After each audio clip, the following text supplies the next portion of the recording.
जय हिंद प्यारे बच्चों, मैं राहुल कुमार। स्वागत है आप सबका ऑनलाइन बुद्धा क्लासेस पर, जहां सपने बनते हैं हकीकत। प्यारे बच्चों, मैं आशा करता हूं कि आप शानदार, जबरदस्त और जिंदाबाद होंगे और अपनी पढ़ाई को खूब मेहनत के साथ कर रहे होंगे।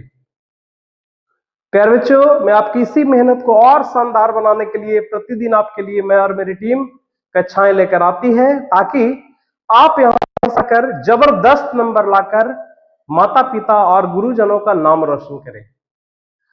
तो प्यारे बच्चों, आज के हम लोग इस लेक्चर में पढ़ने वाले हैं, आज के इस वीडियो में हम लोग देखने वाले हैं प्रश्नावली 3.4, जो क्लास 10th की एनसीईआरटी बुक का सॉल्यूशन देख रहे थे, है ना। तो आज हम लोग 3.4 के बचे हुए क्वेश्चन जो हम लोग किस विधि से, है ना, हम लोग किस विधि से इसको हल कर रहे हैं प्यारे बच्चों, हम लोग इसको हल कर रहे हैं विलोपन विधि से हल कर रहे हैं। किस विधि से हल कर रहे हैं? विलोपन विधि से हल कर रहे हैं। तो विलोपन विधि से इसका सॉल्यूशन देख रहे थे, ठीक है। पिछले लेक्चर में हमने कुछ क्वेश्चन को भी समझा था, पढ़ा था कि आखिर विलोपन विधि से दो चर वाले रैखिक समीकरण युग्म का कैसे हल करते हैं, ठीक है। तो आइए बाकी सारे क्वेश्चन को आज हम लोग देखेंगे और जो उसका सॉल्यूशन करेंगे, जो कि बिल्कुल क्वेश्चन जो है पूरी तरह से लैंग्वेज पे आधारित क्वेश्चन है ना। तो क्वेश्चन देख करके डरना नहीं है, बल्कि क्वेश्चन को देख करके बिल्कुल निडर होकर के उसको पहले आपको इत्मीनान से, ध्यान से पहले क्वेश्चन को पढ़ना कि आखिर क्वेश्चन कह क्या रहा है, उसके बाद धीरे धीरे हम लोग उसको क्या करेंगे, सॉल्यूशन करेंगे। तो आइए हम लोग इस क्वेश्चन को पढ़ेंगे। तो ऊपर में लिखा हुआ है कि निम्न समस्याओं का रैखिक समीकरण युग्म बनाना है पहले, उसके बाद उनका हल ज्ञात करें। यदि उनका अस्तित्व है तो उनको विलोपन विधि से हम लोग क्या करेंगे, ज्ञात करेंगे। चलिए, तो क्वेश्चन क्या है, पढ़िए। कहता है यदि हम अंश में एक जोड़ दे और हर में एक घटा दे तो कहता है भिन्न जो है एक में बदल जाता है। पिछले लेक्चर में भिन्न पे आधारित एक क्वेश्चन आया था, ठीक है। इसमें देखिए 3-4 टाइप का क्वेश्चन है प्यारे बच्चों, जिसमें आपको ध्यान में रखना है, जिसमें हम लोग तीनों टाइप का क्वेश्चन यहाँ पे देखने वाले हैं। एक भिन्न से रिलेटेड क्वेश्चन होता है, एक आयु से रिलेटेड क्वेश्चन होता है, जैसे पिता और पुत्र की आयु से रिलेटेड क्वेश्चन होता है, और एक जो होता है वो 2 अंकों की एक संख्या से रिलेटेड क्वेश्चन होता है, ठीक है। 2 अंकों की एक संख्या, है ना। तो ये 3 प्रकार का क्वेश्चन होता है जो लगभग बोर्ड एग्जाम में इस तरह के क्वेश्चन पूछते हैं, है ना। तो इन सारे क्वेश्चन को थोड़ा ध्यान से बनाने की जरूरत है ना। एक एक क्वेश्चन तो यहाँ पे है, आइए इसको हम लोग बनाते हैं कि कैसे ये हल होगा। तो सबसे पहला जो क्वेश्चन है वो हमारा भिन्न पे आधारित है, ठीक है। तो भिन्न पे आधारित क्वेश्चन है, तो आइए उसको हल करते हैं। तो सबसे पहले भिन्न में हम लोग पिछले लेक्चर में क्वेश्चन था जिसमें हम लोग जब भिन्न की बात आती है तो हम लोग अंश और हर को क्या कर लेते हैं प्यारे बच्चों, उसको मान लेते हैं, है ना। तो आइए सबसे पहले इसको अंश और हर को मान लेते हैं, क्या होता है।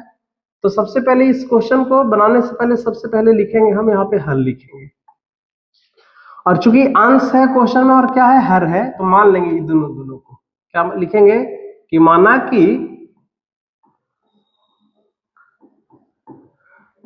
कि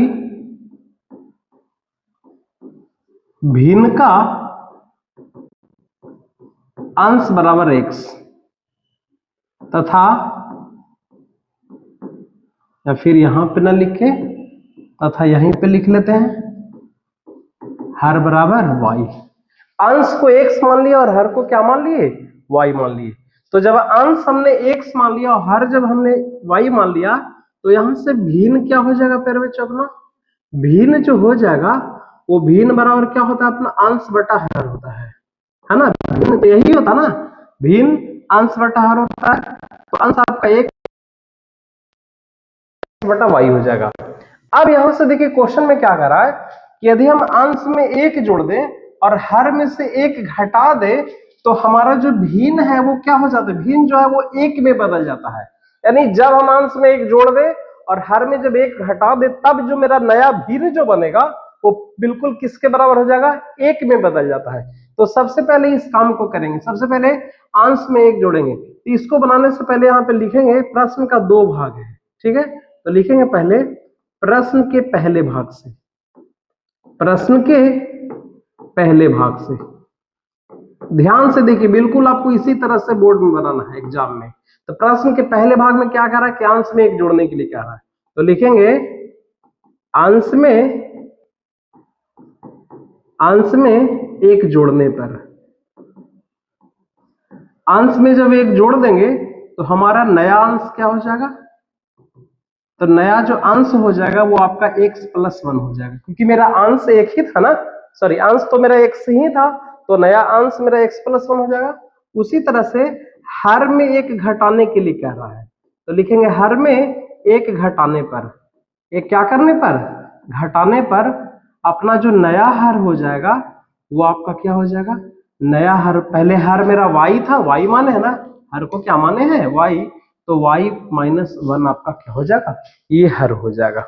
ठीक है, तब इसके बाद जब अंश मेरा नया हो गया, हर नया हो गया, तो भिन्न भी तो नया हो जाएगा, है ना। तो भिन्न क्या हो जाता है, भिन्न बराबर क्या लिख सकते हैं, अंश बटा हर, यानी x+1 बटा y-1, ये आपका क्या हो जाएगा, भिन्न हो जाएगा।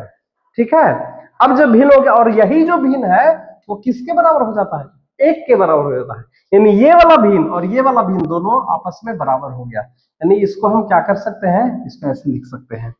अतः लिखेंगे यहाँ पे अकॉर्डिंग टू क्वेश्चन, लिखेंगे x+1 बटा y-1 बराबर का क्या लिखेंगे, 1 लिखेंगे।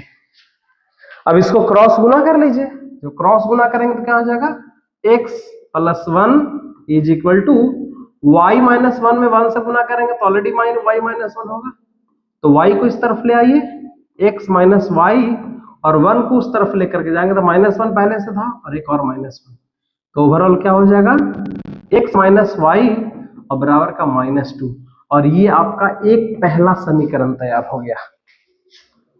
ये मेरा क्या हो गया, पहला समीकरण हो गया, जो कि यहां तक हमने क्वेश्चन को हल कर लिया। अब क्या कह रहा है क्वेश्चन में कि यदि हर में एक जोड़ दिया जाए, हर में कितना जोड़ दिया जाए, एक जोड़ दिया जाए, हर में एक जोड़ दे तो वह 1/2 हो जाता है, वह यानी कौन, है ना, हर में एक जोड़ दे तो 1/2, तो यह हो जाती है, यदि हर में एक जोड़ दे तो 1/2 हो जाती है, तो 1/2 यानी भिन्न 1/2 हो जाता है। लेकिन अंश के बारे में कुछ नहीं कर रहा, सिर्फ और सिर्फ हर में एक जोड़ने के लिए कह रहा है। तो फिर से यहाँ पे प्रश्न का दूसरा भाग लिखेंगे, क्या लिखेंगे, प्रश्न के दूसरे भाग से,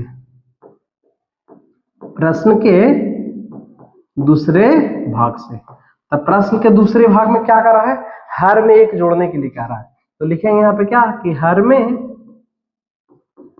में एक जोड़ने पर, हर में एक जोड़ने पर, तो हर में जब एक जोड़ देंगे तो आपका हर जो हो जाएगा y+1, लेकिन अंश की बात यहाँ पे कुछ नहीं कर रहा है, अंश तो मेरा x जो है वही रहेगा, हर में सिर्फ और सिर्फ एक जोड़ने के लिए कह रहा है, तब फिर से नया भिन्न क्या हो जाएगा, है ना, तब से यहाँ पे फिर से नया भिन्न क्या हो जाएगा, तो नया जो भिन्न हो जाएगा वो भिन्न बराबर अंश बटा हर होता है, अंश तो आपका x ही रहेगा x, लेकिन हर आपका चेंज हो गया, हर क्या हो गया आपका, हर आपका हो गया y+1, और ये जो नया भिन्न है यहाँ पे 1/2 इसी नया भिन्न के बराबर हो गया, है ना। तो फिर पुनः यहाँ पे लिखेंगे क्या, अकॉर्डिंग टू क्वेश्चन, है ना, अंश बटा हर यानी x/y+1 बराबर आपका क्या हो जाएगा, 1/2 हो जाएगा। अब यहां से क्रॉस गुना कर लेंगे तो यहां से एक समीकरण तैयार हो जाएगा, है ना, तो 2 में x गुना करेंगे तो 2x हो जाएगा, और y+1 में गुना करेंगे तो क्या हो जाएगा, y+1, y को इस तरफ करिए तो क्या हो जाएगा, 2x minus y is equal to 1, और ये समीकरण आपका क्या हो गया, ये समीकरण तो हो गया।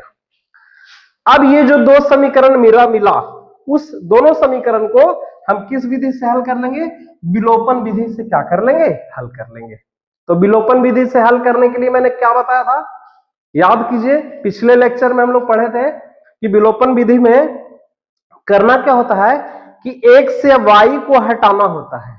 अब x और y को हटाने के लिए सबसे पहले करना क्या होता है कि सबसे पहले ये देखना होता है कि x का गुणांक और y का गुणांक किसका गुणांक बराबर है, जिसका गुणांक बराबर है तो उसी को हटाएंगे, और नहीं बराबर है तो बराबर करने की कोशिश करेंगे।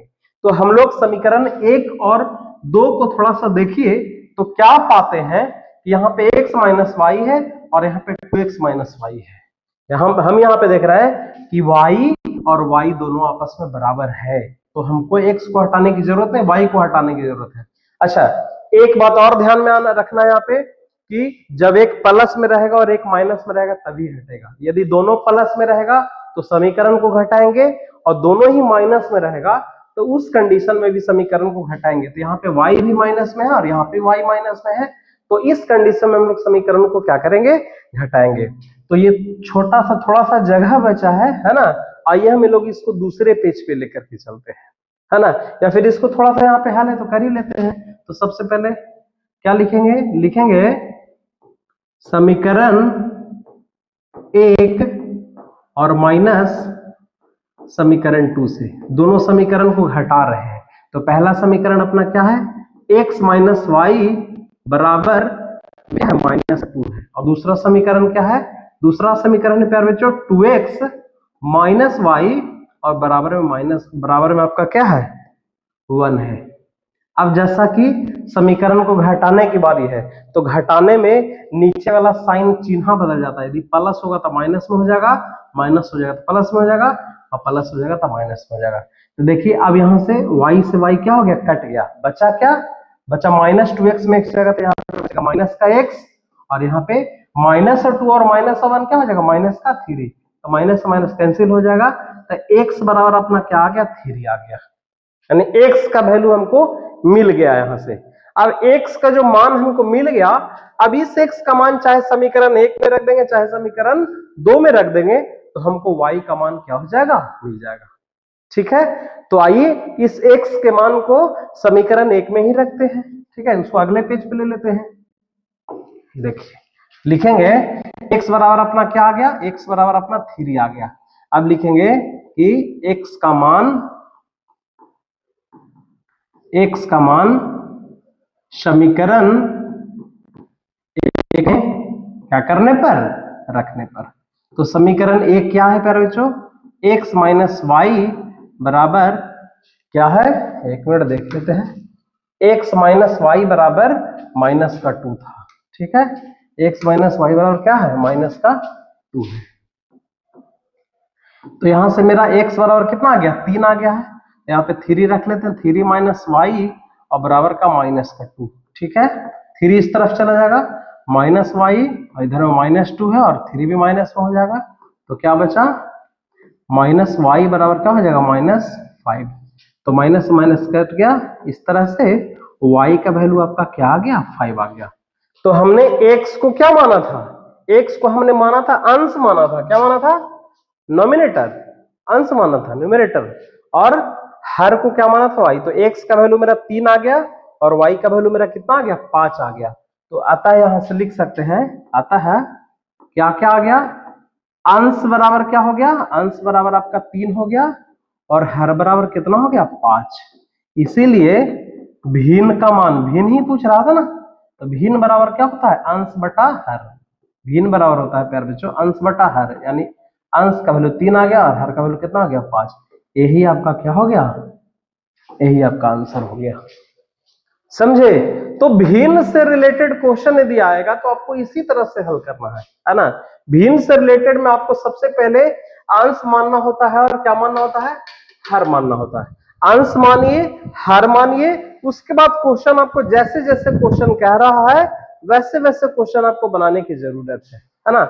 बिल्कुल भी एकदम सिंपल और सरल शब्दों में है। ध्यान से देखिए, कॉपी पेन है तो इसको उतारिए, अन्यथा आप इसको स्क्रीनशॉट कर सकते हैं। चलिए, तो आशा करते हैं प्यारे बच्चों क्लास आपको समझ में आ रहा होगा, और यदि किसी भी प्रकार का इश्यू है तो आप कमेंट बॉक्स में जरूर लिखिए कि सर दिक्कत हो रहा है ना, कहां पे जो भी दिक्कत है उसको सॉल्यूशन आपका किया जाएगा। तो आइए दूसरा क्वेश्चन नंबर इसके अगले क्वेश्चन के ऊपर आते हैं, है ना, नेक्स्ट क्वेश्चन के ऊपर आते हैं। जैसा कि नेक्स्ट क्वेश्चन आपका देखिए क्या है, तो ये जो अभी मैंने क्या बताया कि 3 प्रकार का क्वेश्चन से आपको पीछा नहीं, एकदम पीछा नहीं छोड़ने वाला। एक आपका भिन्न से रिलेटेड क्वेश्चन है, तो भिन्न से रिलेटेड क्वेश्चन हम लोग देख चुके। अब हम लोग अगला जो क्वेश्चन है ये पिता पुत्र से रिलेटेड क्वेश्चन है ना, आयु से रिलेटेड क्वेश्चन है। ठीक है, तो आयु से रिलेटेड क्वेश्चन है तो इसको भी हम लोग हल करेंगे।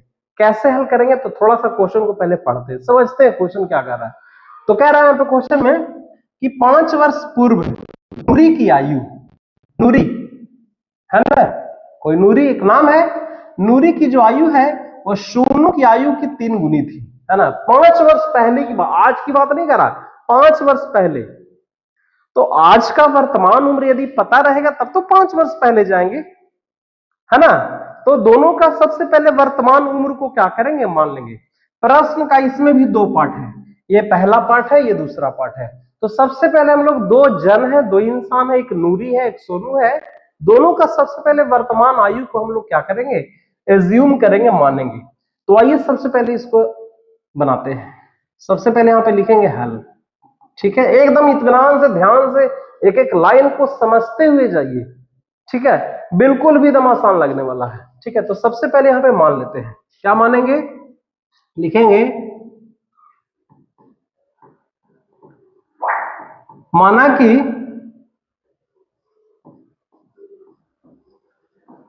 नूरी की वर्तमान आयु,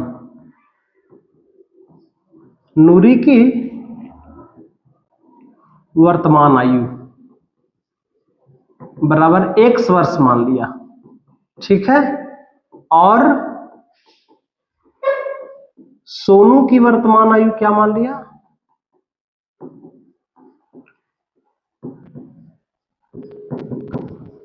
y वर्ष मान लिया, ठीक है। जैसा कि मैंने बताया कि दोनों का सबसे पहले वर्तमान आयु हम लोग मानेंगे। इसमें भी प्रश्न का 2 भाग है, तो सबसे पहले हम लोग प्रश्न के पहले भाग से चलते हैं, ठीक है। तो प्रश्न का पहला भाग क्या, ध्यान दीजिए, है ना। सबसे पहले लिखेंगे यहाँ पे कि प्रश्न के पहले भाग से, प्रश्न के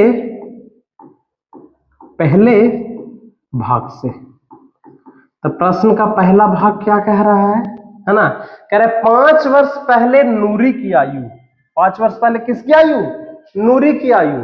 तो 5 वर्ष पहले नूरी की आयु क्या हो जाएगा, देखिए लिखेंगे 5 वर्ष पूर्व, 5 वर्ष पूर्व नूरी की आयु।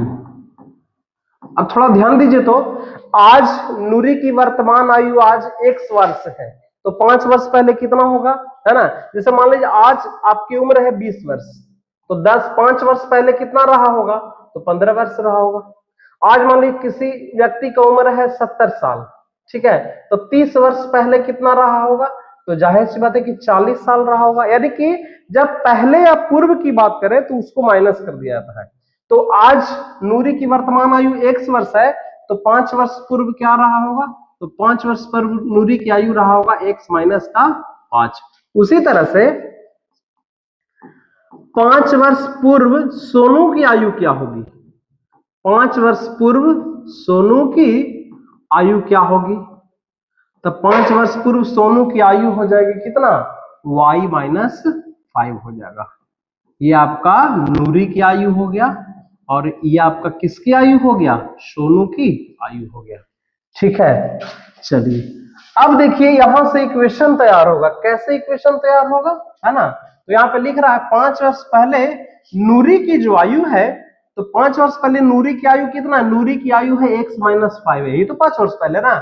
सोनू का 3 गुना था, नूरी की आयु जो है किसका 3 गुना था, सोनू का 3 गुना था। यानी सोनू का आयु 5 वर्ष पहले y माइनस 5 है, ये नूरी की आयु 5 वर्ष पहले, ये सोनू की आयु 5 वर्ष पहले। लेकिन ई जो है 3 गुना था किसका, सोनू का। तो नूरी तो बड़ा हो गया, तो जब तक 3 से जब तक सोनू में नहीं गुना करेंगे तब तक ये बराबर नहीं होगा। अब हो जाएगा कि 5 वर्ष पहले नूरी की आयु सोनू की आयु का 3 गुना, तो 3 से गुना कर देंगे तब तो दोनों बराबर होगा। यही आपका इक्वेशन को तैयार करने की आवश्यकता है, ठीक है। तो यहाँ पे क्या लिखेंगे, according to question x minus 5 is equal to y minus 5 into 3। ये 5 वर्ष पहले नूरी की आयु सोनू का 3 गुना, है ना। बराबर करने के लिए में 3 से गुना करेंगे, x minus 5 is equal to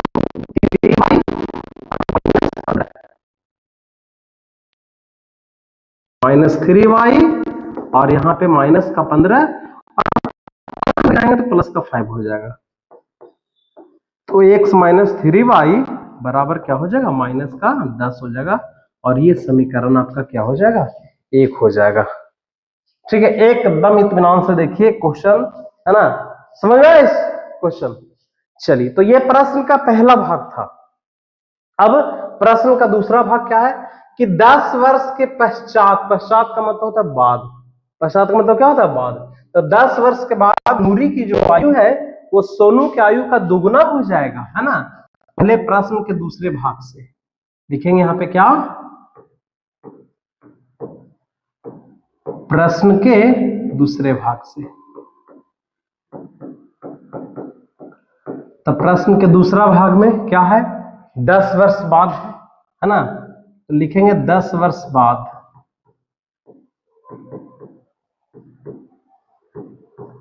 नूरी की आयु x + 10 हो जाएगा। और उसी तरह से 10 वर्ष बाद सोनू की आयु क्या हो जाएगा, y + 10, है ना। अब देखिए यहां पे फिर से अकॉर्डिंग टू क्वेश्चन बनेगा कि अब क्या, अगर 10 वर्ष के बाद नूरी दुगना हो जाएगी, किसका, सोनू का, है ना। तो सोनू, नूरी की आयु x + 10 और सोनू की आयु y + 10, तो क्या अभी दोनों बराबर है, नहीं बराबर है। क्यों, क्योंकि क्वेश्चन में कह रहा है कि 10 वर्ष के बाद सोनू दुगना, नूरी दुगनी हो जाएगी, किसकी, सोनू की आयु की। तो सोनू में जब तक 2 से गुना नहीं करेंगे तब तक ये दोनों बराबर नहीं होगा। ये तरीका है, जिस बराबर करने के लिए जिसका दुगना, जिसका 3 गुना कहेगा उसी में दुगना या 3 गुना जो भी है वो काम हम करेंगे। तो आइए देखिए क्या मिल गया, x + 10 बराबर यहाँ पे हो जाएगा 2y और 10 दूनी 20। 2y को इस तरफ कर लीजिए तो क्या हो जाएगा, x - 2y और 10 उधर चला जाएगा तो 20 माइनस क्या हो जाएगा 10। इस तरह से क्या हो गया, x - 2y और 20 में से 10 जाएगा तो क्या बचेगा 10, और ये समीकरण क्या हो गया आपका 2 हो गया। अब एक समीकरण ये मेरा मिला और दूसरा समीकरण ये मिला। अब इसको किस विधि से हल करना है प्यारे बच्चों, विलोपन विधि। और विलोपन विधि में क्या करना होता है, किसी एक को हटाना होता है। तो आपको तो पता चल रहा होगा कि किसको हटाने में मजा है, क्योंकि x का कोफिशिएंट और x का कोफिशिएंट कुछ भी नहीं, यानी कि बराबर है। इसका मतलब है कि हमको 1 और 2 को में x का कोफिशिएंट यहाँ पे 1 है, यानी x का कोफिशिएंट, x को हटाएंगे आसानी से हटेगा। तो समीकरण को जोड़ेंगे कि घटाएंगे, तो x के आगे पॉजिटिव है और x के आगे यहाँ पे भी धनात्मक है, दोनों धनात्मक है तो दोनों को घटा दीजिए, क्योंकि सेम सेम चिन्ह रहेगा तो क्या करते हैं, घटा देते हैं। तो समीकरण 1 और 2 को घटाते हैं। आइए इसको लिखते हैं, लिखेंगे समीकरण 1 माइनस समीकरण 2 से। तो दोनों समीकरण को घटाइए। पहला समीकरण क्या है, पहला समीकरण है x - 3y बराबर में आपका 10 है, ठीक है, सॉरी -10 है। और दूसरा समीकरण क्या है, x - 2y बराबर, अच्छा यहाँ पे भी आपका 10 हो गया और यहाँ पे भी, दोनों ही जगह पे 10 हो गया ना, अच्छी बात है, यहाँ पे भी आपका 10 हो गया। तो समीकरण को क्या करें, घटा रही है, माइनस और ये प्लस और ये माइनस। समीकरण को घटाने में साइन को चेंज हो जाना होता है। तो x से x देखिए यहाँ पे कट गया, बचा क्या, यहाँ पे बच गया आपका क्या, -3y और +2y को घटाएंगे तो आपका -y हो जाएगा, और यहाँ पे क्या हो जाएगा, माइनस का क्या हो जाएगा 20 हो जाएगा।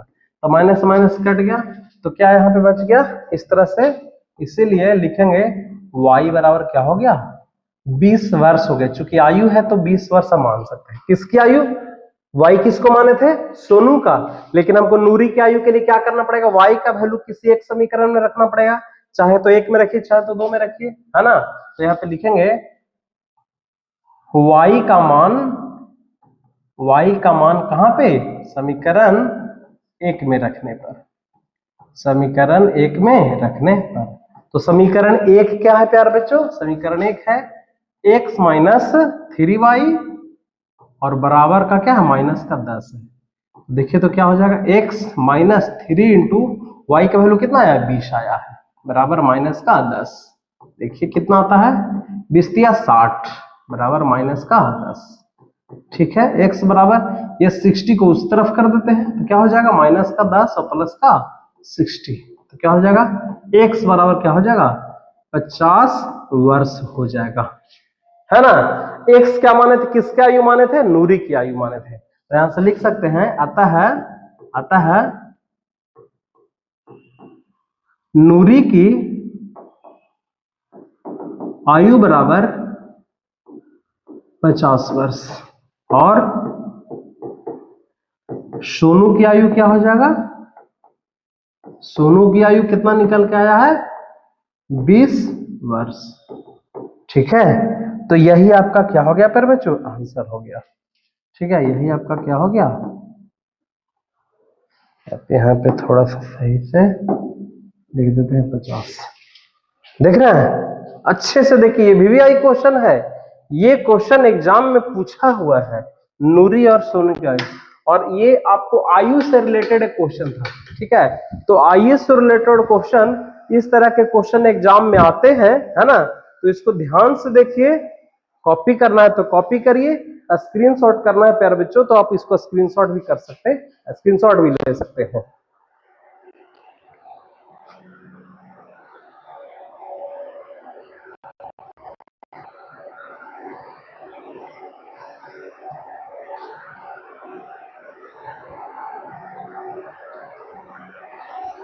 तो आशा करते हैं प्यारे बच्चों आपको समझ में आ रहा होगा, है ना? किस तरह से विलोपन विधि से हम लोग लैंग्वेज वाले क्वेश्चन को किस तरह से हल करते हैं। ठीक है, उसी तरह से हम लोग आगे क्वेश्चन, अगले क्वेश्चन के ऊपर आते हैं। अगला क्वेश्चन भी जो तीसरे टाइप का क्वेश्चन है वो आपका आने वाला है। अगला क्वेश्चन क्या है देखिएगा, कहते हैं 2 अंकों की एक संख्या। देखिए संख्या से रिलेटेड क्वेश्चन आ गया, है ना? और संख्या पे और कितना अंक का? 2 अंक का। ठीक है, 2 अंक का संख्या से रिलेटेड ये क्वेश्चन आ गया। जैसे आपसे पूछा जाए कि 2 अंकों की एक संख्या बताइए, तो आप एग्जांपल में एक 54 भी बता सकते हैं, है ना? 2 अंकों की एक संख्या 36 भी है ना? और 2 अंकों की एक संख्या 42 भी है। ठीक है, ये 3 प्रकार का मैं अंक संख्या लिया हूं जो कितने अंक का है? 2 अंक का। देखिए इस चीज को समझ में आएगा तब जाके जो मैं बताने जा रहा हूं, जो क्वेश्चन को हल करूंगे तो वो आपको समझ में आएगा। तो यहाँ पे 54 भी 2 अंकों की संख्या है, 36 भी 2 अंकों की संख्या और 42 भी 2 अंकों की संख्या है। अब सोचिए तो कि आखिर ये संख्या बना तो कैसे बना, कैसे ये संख्या बना, है ना? तो 54 को क्या हम इस तरह से लिख सकते हैं कि 5 गुने 10 और प्लस 4। ध्यान दीजिए, 54 को क्या लिख सकते हैं? 5 गुने 10 प्लस 4। उसी तरह से 36 को क्या लिख सकते हैं? 3 गुने 10 प्लस का 6। उसी तरह से 42 को क्या लिख सकते हैं? 4 इंटू 10 प्लस 2। अब यहां पे क्यों लिख रहे हैं? देखिए 2 अंकों की संख्या में एक तो आपका इकाई का अंक है, ये आपका इकाई का अंक है, और ये आपका कौन सा अंक है? दहाई का अंक है ना? उसी तरह से 36 में 6 जो है आपका इकाई का अंक है, 3 जो है वो आपको कौन सा अंक है? दहाई का अंक है। उसी तरह से 42 में 2 जो है आपका इकाई का अंक है, और 4 जो है आपका कौन सा अंक है? दहाई का अंक है। मतलब संख्या बनाने के लिए करना क्या होता है? जैसे 2 अंकों की संख्या में कैसे बनता है, तो एक होता है आपका दहाई का अंक और एक होता है आपका कौन सा अंक? इकाई का अंक। तो दहाई के अंक में 10 से गुना करके और यदि इकाई को जोड़ देंगे तो उससे हमको क्या बन जाएगा? संख्या बन जाएगा। आई बात समझ में? दहाई का 2 अंकों की एक संख्या बनाना है तो सबसे पहले क्या करेंगे? दहाई में 10 से गुना करके इकाई को क्या कर देंगे? जोड़। जैसे मान लीजिए आपको 2 संख्या दे दी, जैसे आप लोग दहाई का अंक A दे दिए और इकाई का अंक B दे दिए। ठीक है, तो बताइए इससे संख्या बना करके दिखाइए कि संख्या क्या बनेगा? क्या बनेगा प्यारे बच्चों? तो जैसा कि मैंने बताया कि संख्या बनाने के लिए क्या करना होता है? दहाई में 10 से गुना करना होता है। तो मेरा दहाई का अंक कितना था? A था। तो A में 10 से पहले क्या करेंगे? गुना करेंगे और फिर इकाई को क्या कर देंगे? जोड़ देंगे। तो इकाई को जब जोड़ देंगे तो इकाई वाला अंक मेरा क्या है? B है। तो इस तरह से क्या हो जाएगा? 10A प्लस B, ये मेरा एक तरह से क्या हो गया? 2 अंकों की एक संख्या तैयार हो गया, है ना? बिल्कुल इसी बेस पे ये क्वेश्चन आपका आधारित है। पहले इसको समझ लीजिए, ठीक है? कि आखिर ये दहाई का अंक, इकाई का अंक क्या होता है और 2 अंक। अच्छा उसी तरह से मान लीजिए 3 अंक का, कितने अंक का? 3 अंक का। तो 3 अंक में जैसे एक एग्जांपल लेते हैं 234। तो ये आपका इकाई का अंक हो गया, ये दहाई का अंक हो गया, ये इकाई का अंक हो गया, सॉरी ये इकाई, दहाई और ये सैकड़े का अंक हो गया। तो सैकड़ा में 2 से, सैकड़ा में 100 से गुना किया जाता है, फिर दहाई में 10 से गुना किया जाता है, फिर इकाई को सबको साथ में क्या करना होता है? जोड़ना होता है। लेकिन अभी हम लोग 3 अंकों के ऊपर फोकस नहीं करने वाले। हम लोग को क्वेश्चन में कौन सा अंक है, 2 अंकों की एक संख्या की बात कर रहा है, ठीक है। तो ये सारा का सारा काम जो था वो रफ का था, इसको पूरा का पूरा क्या करते हैं, मिटाते हैं और उसके बाद हम लोग डायरेक्ट क्वेश्चन के ऊपर आते हैं, ठीक है। चलिए तो देखिए क्वेश्चन कैसे बनेगा। इसमें 2 अंकों की एक संख्या कह रहा है, तो जैसे ही क्वेश्चन में 2 अंकों की एक संख्या कह देगा तो उसके बाद हम लोग क्या करेंगे, आराम से एक दहाई का अंक मानेंगे और एक क्या मानेंगे, इकाई का अंक मानेंगे। तो सबसे पहले इसी को मानेंगे। तो सबसे पहले यहाँ पे लिखते हैं हल, है ना। लिखेंगे माना कि संख्या का दहाई अंक तथा इकाई अंक बराबर क्या मान लिए, वाई मान लिए। ए और बी ना मान के एक्स और वाई मान ली, चूंकि 2 चर वाले रैखिक समीकरण में ज्यादातर में एक्स और वाई ही मानना होता है, ठीक है। तो अब यहां से देखिए, अब यहां से सबसे पहले संख्या बनाइए, है ना। तो संख्या क्या बनेगा, संख्या थोड़ा बनाइए। संख्या के मैंने क्या बताया कि दहाई में 10 से गुना करना होता है और इकाई को जोड़ना होता है। तो दहाई का अंक अपने पास कितना, एक्स है, एक्स ही ना माने दहाई का अंक, एक्स गुने 10 और प्लस में वाई। इस तरह से मेरा जो संख्या आ गया, कितना आ गया, 10x प्लस वाई मेरा क्या आ गया, संख्या आ गया, ठीक है। अब यहां से देखिए, है ना, कहता है 2 अंकों की एक संख्या जो है अपने अंकों का योग, 2 अंकों की संख्या के अंकों का योग 9 है ना। यहां पे आपको समझना पड़ेगा थोड़ा सा। तो 2 अंकों की संख्या के अंक, अंक हमने क्या माना, एक्स और वाई माना, उसका योग कितना है, 9 है। तो यहाँ पे लिखेंगे सबसे पहले तो प्रश्न के पहले भाग से लिखेंगे। प्रश्न के, इसमें भी प्रश्न का 2 भाग है, प्रश्न के पहले भाग से। प्रश्न के पहले भाग में आप डायरेक्ट यहाँ पे अकॉर्डिंग टू क्वेश्चन लिख सकते हैं। कैसे कि 2 अंकों की एक संख्या, तो संख्या तो मेरा 10x प्लस वाई आ गया और उसके अंकों का योग 9 है। तो अंक कौन कौन है प्यारे बच्चों, अंक हमने x और y माना है।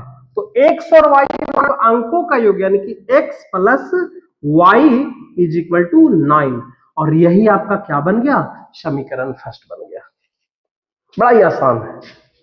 आगे पढ़ते हैं, कहता है कि इस संख्या का 9 गुना, इस संख्या का 9 गुना, तो संख्या मेरा यही नहीं मिला है 10x प्लस वाई, इसका 9 गुना संख्या के अंकों के पलटने से बनी संख्या का दुगुना है। तो एक नया चीज आ गया कि संख्या के अंकों के पलटने से बनी संख्या, ठीक है। तो ये यहां से थोड़ा सा इसको लिख सकते हैं प्रश्न के दूसरे भाग से, प्रश्न के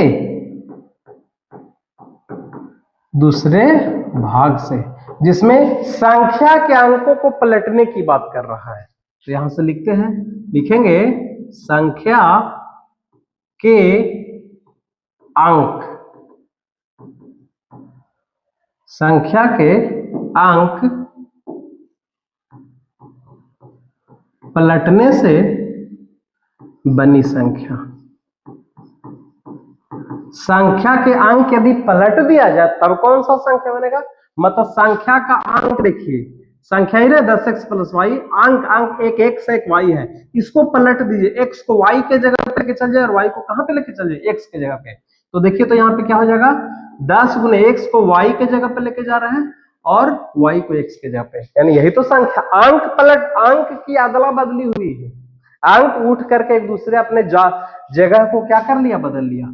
तो इस तरह से मेरा संख्या क्या हो जाएगा, 10y प्लस x हो जाएगा। अब यहां से देखिए अकॉर्डिंग टू क्वेश्चन कैसे समीकरण तैयार होगा। इस संख्या का 9 गुना, संख्या मेरा क्या है 10x प्लस वाई, तो संख्या जो मेरा 10x प्लस वाई है इस संख्या का 9 गुना, तो इसमें 9 से गुना कर दीजिए। जो संख्या का जो 9 गुना है वो संख्या के अंकों के पलटने से बनी संख्या का 2 गुना हो जाता है। तो संख्या के अंक पलटने से बनी संख्या ही है, क्या है 10y प्लस x, इसका क्या गुना हो जाता है, दुगुना हो जाता है। तो जिसमें जिसका गुना हो उसी में 2 से गुना कर देंगे। अंक संख्या का 9 गुना पलटने से बनी संख्या का दुगुना हो जाता है, यानी दुगने के बराबर हो जाता है। तो इस तरह से हमने इसको कर दिया। अब इसको समीकरण को हल करते हैं। इसको थोड़ा ध्यान दीजिए, क्या कह रहा है कि संख्या का जो नौगुना है वो अंकों के पलटने से बनी संख्या का दुगुना हो जाता है। तो अंक हमने पलट दिया और उसके अंदर 2 से गुना कर दिया, वो बराबर हो जाएगा संख्या का नौगुना। इसको हल करिए, देखिए तो कितना आता है। ये आपका हो जाएगा 90x और यहाँ पे हो जाएगा 9y और यहाँ पे क्या हो जाएगा 20y, है ना, और यहाँ पे हो जाएगा पर 2x। बाकी सारे को इधर लेके आ जाइए, तो आपका हो जाएगा 90x और माइनस में 2x हो जाएगा और प्लस का 9y है यहाँ पे और 20y एने से आएगा तो 20y और इज इक्वल टू इधर में 0 बचेगा। देखिए तो क्या बचेगा, 90 में से 2 जाएगा तो बचेगा 88x बचेगा और 20 में से 9 जाएगा तो माइनस का 11y बचेगा, बराबर में क्या हो जाएगा 0। अब यहाँ से क्या कर लेते हैं, 11 को कॉमन कर लेंगे तो क्या बचेगा 8x और माइनस का y बराबर में क्या हो जाएगा 0, है ना बचेगा। अब 11 इस तरफ चला जाएगा, 11 को इस तरफ करिए तो ये 0 में भाग देंगे तो 11 का 0 ही होगा। लगभग बचेगा आपका क्या 8x minus y is equal to 0 और ये समीकरण आपका क्या हो गया 2 हो गया। एक समीकरण आपका ये है ना, एक मिनट, चलिए एक समीकरण आपका ये है और दूसरा समीकरण ये है ना। अब दोनों को विलोपन विधि से हल करना है क्योंकि क्वेश्चन में कह रहा है यहाँ y प्लस में और यहाँ पे y क्या है माइनस में है, तो दोनों समीकरण को जोड़ देंगे तो आसान हो जाएगा, है ना, क्योंकि हम लोग विलोपन विधि को देख चुके हैं। तो यहाँ पे क्या लिखेंगे, समीकरण 1 प्लस 2 से दोनों समीकरण को जोड़ रहे हैं। तो पहला समीकरण क्या है अपना x प्लस y बराबर क्या है 9 है, दूसरा समीकरण क्या है 8x और माइनस y बराबर क्या है 0 है। तो समीकरण को जोड़ने में y से y क्या हो गया कट गया, जोड़ने में साइन नहीं बदलता, जब भी बदलेगा तो घटाने में। इस तरह से देखिए तो 8x और x जोड़ेंगे तो क्या हो जाएगा 9x हो जाएगा और यहाँ पे 9 और 0 को जोड़ेंगे तो 9 जाएगा, 9 से 9 ये कट गया ओवरऑल। तो इस तरह से x बराबर कितना हो गया 1 हो गया, x बराबर कितना हो गया 1। अब इस x का मान कहां पे रखेंगे, किसी एक समीकरण में रख देंगे, लिखेंगे x का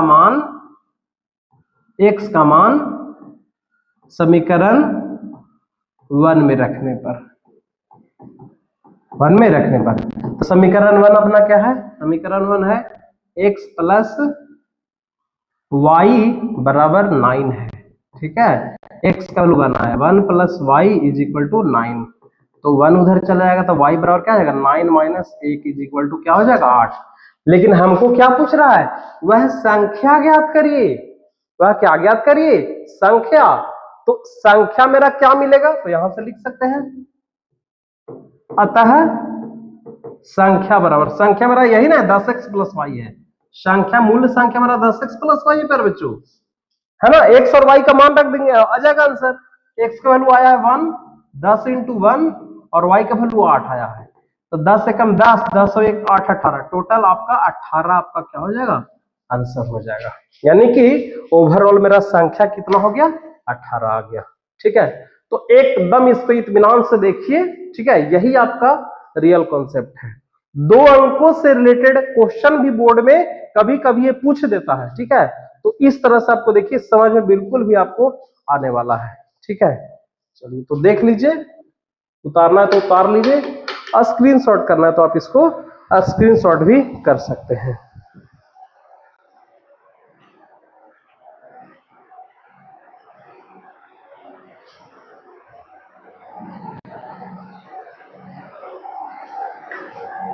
चलिए तो नेक्स्ट क्वेश्चन पे आते हैं प्यारे बच्चों। नेक्स्ट क्वेश्चन अपना क्या है ना, नेक्स्ट क्वेश्चन किस टाइप का क्वेश्चन है, आइए देखते हैं। क्वेश्चन नंबर 4 है, देखिए 4 भी बहुत अच्छा क्वेश्चन है ना। क्वेश्चन नंबर 4 पढ़ते हैं, क्या है कि मीना 2000 रुपए निकालने के लिए बैंक गई। देखिए बहुत ही अच्छा क्वेश्चन है, मीना बैंक गई, क्वेश्चन क्या रहा है, 2000 रुपए मीना बैंक गए निकालने के लिए, उसने कहा खजांची को 50 रुपए के। अब 2000 में उसको क्या चाहिए, 50 रुपया का नोट चाहिए और किस रुपया का नोट चाहिए 100 रुपया का नोट चाहिए, है ना। ये इसका डिमांड है, क्या डिमांड है कि जब भी उसको चाहिए तो 50 रुपया का नोट चाहिए और 100 रुपया का नोट चाहिए। मतलब मीना ने कुल 25 नोट प्राप्त किए और जब मिला तो उसको टोटल दोनों से मिला कितना नोट मिला, टोटल 25 नोट मिला, है ना। टोटल कितना नोट मिला, 25 नोट मिला, ठीक है। तो ज्ञात करना कि 50 रुपए के कुल कितने नोट थे और 100 रुपए के कुल कितने नोट थे, यानी कि नोटों की संख्या निकालना है कि 50 रुपया का कितना नोट था और 100 रुपया का। तो मान लेते हैं कि 50 रुपया का एक नोट और 100 रुपया का कितना नोट, 100 रुपया का वाई नोट मान लेते हैं, है ना। यही आपको मानना पड़ेगा, ठीक है। आइए, तो ये रफ का चीजें थी, है ना। तो इसको हम लोग इरेज करके हम लोग क्वेश्चन को बनाते हैं।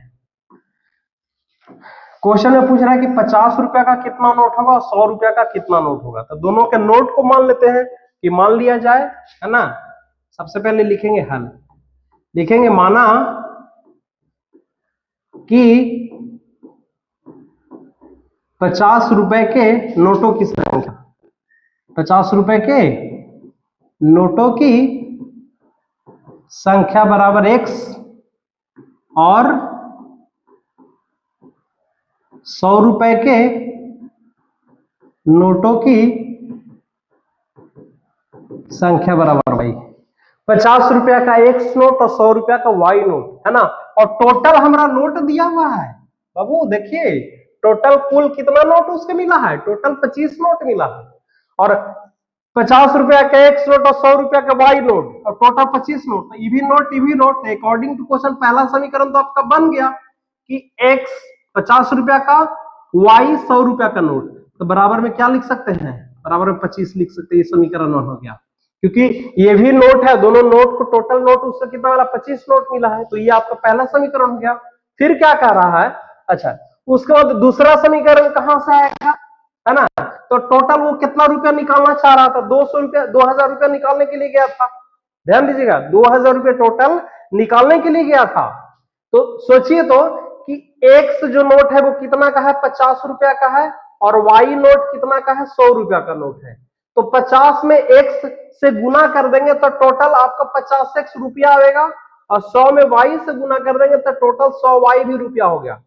बाबू इस चीज को समझिए कि एक्स नोट है क्या को 50, जैसे मान लीजिए आपके पास 10 रुपया का 20 गो नोट है, 10 रुपया का कितना नोट है, 20 नोट है। तो टोटल रुपया ना पता कर लीजिएगा, दोनों को गुना कर लेंगे तो 20 दांगा कितना होगा, 200 रुपया हो गया। उसी तरह से एक्स नोट है 50 रुपया के, तब 50 में एक से गुना 50 रुपया, 50x ये भी रुपया आ गया। और 100 गो नोट है, 100 रुपया का वाई नोट है, तो 100 में वाई से गुना करेंगे, 100 वाई ये भी रुपया हो गया। तो दोनों के जोड़ देंगे, 50x और 100 वाई जोड़ देंगे तो यही ना 2000 के बराबर हो जाएगा। यही तो पैसा निकालने के लिए गया था, मतलब समझिएगा इस चीज को, ठीक है। यहां पे दूसरा समीकरण बनेगा, लिखेंगे पुनः अकॉर्डिंग टू क्वेश्चन 50 वाई बराबर हमने लिखा 2000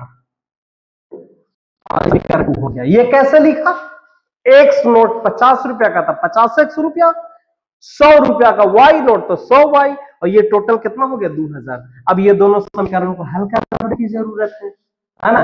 दोनों समीकरणों को हल करिए, किससे, विलोपन विधि से। और विलोपन विधि से हल करने के लिए क्या करना पड़ेगा, या तो इसमें 50 से गुना कर दीजिए या तो इसमें 100 से गुना कर दीजिए, क्योंकि जब तक x का गुणांक और जब तक y का गुणांक दोनों में से किसी एक का गुणांक जब तक बराबर नहीं करेंगे तब तक के सॉल्यूशन होने वाला है नहीं।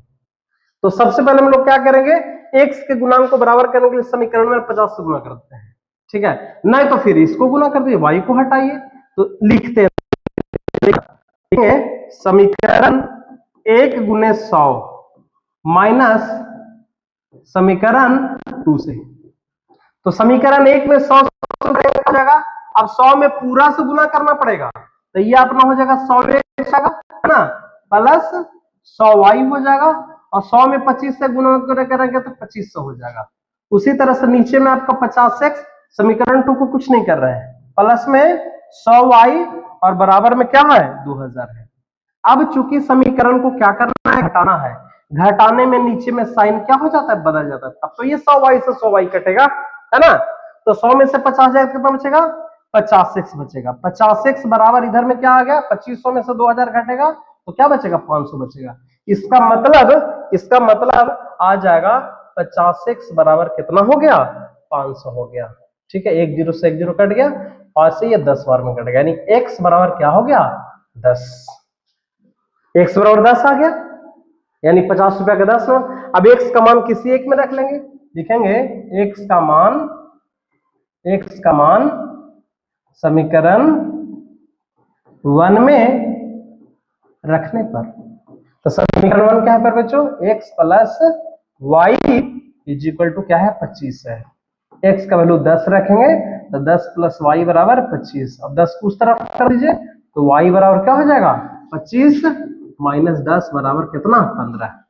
अतः यहां से लिख सकते हैं, इसीलिए 50 रुपए के नोट की संख्या, 50 रुपया का x नोट माना था ना, और x किसके बराबर आया, x आया 10 के बराबर, यहाँ पे 10 हो जाएगा। उसी तरह से यहाँ पे 100 रुपए के नोटों की संख्या, 100 रुपए के नोट की संख्या बराबर क्या हो गया 15। यही आपका क्या हो गया आंसर हो गया। ठीक है, यही आपका क्या हो गया आंसर हो गया, है ना। तो ये क्वेश्चन नंबर आपका 4 नंबर क्वेश्चन था। एक क्वेश्चन प्यारे बच्चों इसमें और बचा हुआ है, आज उसको एक क्वेश्चन को बना करके आज की इस लेक्चर को हम लोग खत्म करेंगे। ठीक है, तो देख लीजिए आगे हम लोग क्वेश्चन, अगला क्वेश्चन को बनाते हैं। अगला क्वेश्चन देखिए 5 नंबर क्वेश्चन क्या है ना।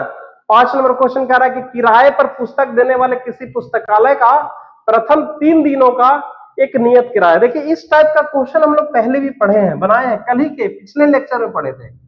नियत और प्रतिदिन का, या नियत किराया और या नियत खर्च और प्रति किलोमीटर का खर्च। यहाँ पे प्रति किलोमीटर ना होकर के प्रतिदिन का है ना। देखिए एक नियत किराया है और एक अतिरिक्त दिन का, प्रत्येक दिन का ये किराया की बात कर रहा है ना।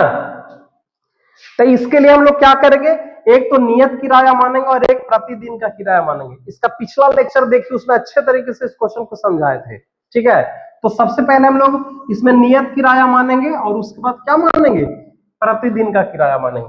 आइए इसको हल करते हैं। सबसे पहले लिखेंगे हल, लिखेंगे कि माना कि पुस्तक का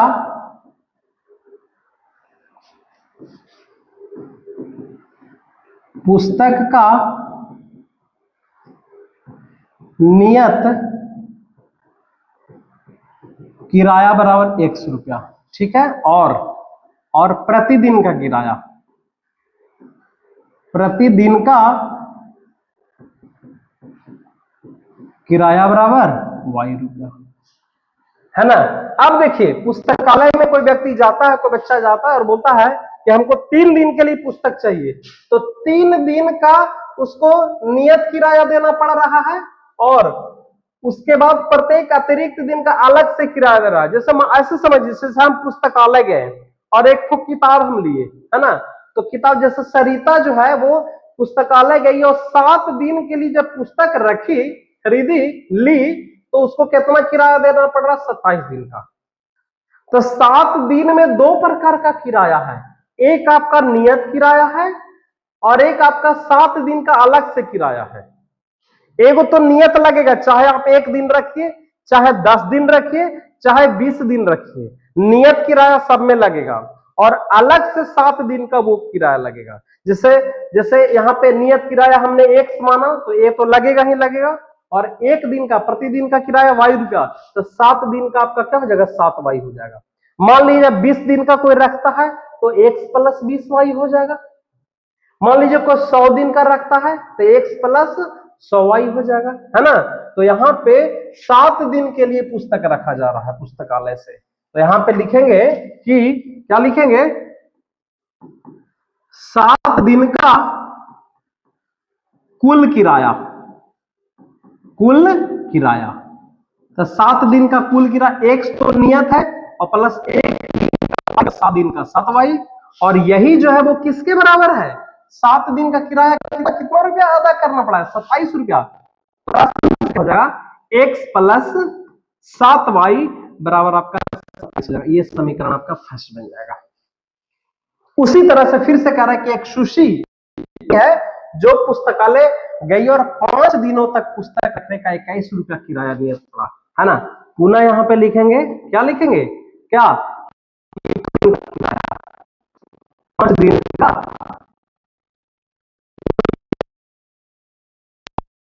कुल किराया कितना होगा, x प्लस 5y। तो पुनः यहां से अकॉर्डिंग टू क्वेश्चन क्या बनेगा, x प्लस 5y और बराबर उसके लिए कितना देना पड़ रहा है, 21। और ये समीकरण क्या हो गया, 2। ये दोनों समीकरण को हम लोग हल कर देंगे, कैसे, विलोपन विधि से आपका काम हो जाएगा, है ना। तो x और x को हटा दीजिए क्योंकि x का कोफिशिएंट दोनों का सेम है ना। लिखेंगे समीकरण, अब आशा करते हैं बच्चों विलोपन विधि आप लोग के 10 में जा चुका होगा, है ना। और विलोपन विधि से भी क्वेश्चन आ जाए परीक्षा में तो एकदम तालका मचा देना है, चाहे जो हो जाए, ठीक है। तो समीकरण 1 माइनस समीकरण 2 से, है ना। समीकरण फर्स्ट क्या है, x प्लस 7y बराबर 27। दूसरा समीकरण क्या है, x प्लस 5y बराबर 21, है ना। दोनों को घटा रहे, minus minus minus, x x cut गया, ठीक है। 7y में से 5y जाए कितना बचेगा, 2y बराबर इधर में से 27 में से 21 जाएगा कितना बचेगा, 6 बचेगा, यानी कि कितना आ गया 3। अब इस y का मान किसी एक समीकरण में रख देंगे, y का मान समीकरण 1 में रखने पर, तो समीकरण 1 अपना क्या है पर बच्चों, समीकरण 1 है x प्लस 7y बराबर 27। तो x प्लस 7 गुने 3 बराबर 27, ठीक है। तो x प्लस 21 बराबर 27, 21 को इधर कर दीजिए तो क्या हो जाएगा, x प्लस x बराबर क्या हो जाएगा, x बराबर हो जाएगा 21 को इधर कर दीजिए, 27 माइनस 21, तो x बराबर आपका क्या हो जाएगा 6, है ना। आता है इसीलिए लिख सकते हैं, आता है यहाँ पे लिख सकते हैं क्या, नियत किराया, नियत किराया बराबर कितना रुपया, 6 रुपया, और प्रतिदिन का किराया, प्रतिदिन किराया बराबर कितना रुपया, 3 रुपया, ठीक है। यही आपका क्या हो गया, आंसर आ गया। इत्मीनान से देखिए प्यारे बच्चों, है ना। ये आज हम लोग प्रश्नावली 3.4 का लेक्चर, है ना, कौन सा था, लेक्चर नंबर आपका कौन सा लेक्चर है, देख लीजिए एक बार। लेक्चर नंबर 9 आज हम लोग खत्म किए, और इस तरह से 3.4 प्रश्नावली भी पूरी तरह से, विलोपन विधि भी खत्म हो जाएगा, खत्म ही हो चुका है। आगे हम लोग अगले लेक्चर में, है ना, अगले क्लास में पढ़ेंगे, जो भी आएगा अगले क्वेश्चन में पढ़ने वाले हैं। तो तब तक के लिए मेहनत करिए, जबरदस्त तरीके से खूब दिन रात मेहनत करिए, क्योंकि समय बिल्कुल भी आपके पास नहीं है। जबरदस्त तरीके से मेहनत करिए, और फिर से मिलेंगे आपको अगले वीडियो में, नेक्स्ट लेक्चर मिलेंगे। तब तक के लिए मस्त रहिए, खूब ध्यान से पढ़िए। थैंक यू वेरी मच प्यारे बच्चों।